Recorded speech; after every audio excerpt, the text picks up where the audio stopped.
આવી સેમ ચાદર મળશે? અરે ના ખાલી ફ્લેટ મળશે. તો પછી દેખાડો છો શું કામ?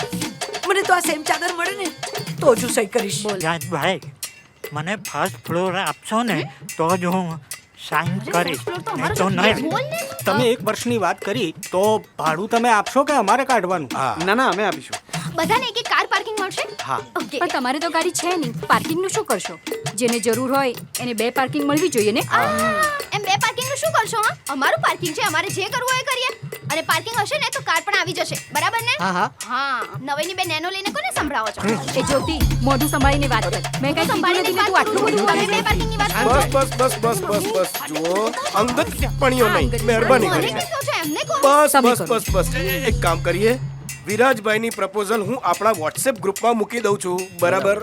અને નેક્સ્ટ મીટિંગ આવતા અઠવાડિયે રાખીએ. હા બરાબર. બધા પોતાની માંગણીઓ વિચારીને આવજો, પણ માંગણી થોડી વ્યાજબી હોવી જોઈએ. તકિયા ને ચાદર ને એવું બધું નહીં.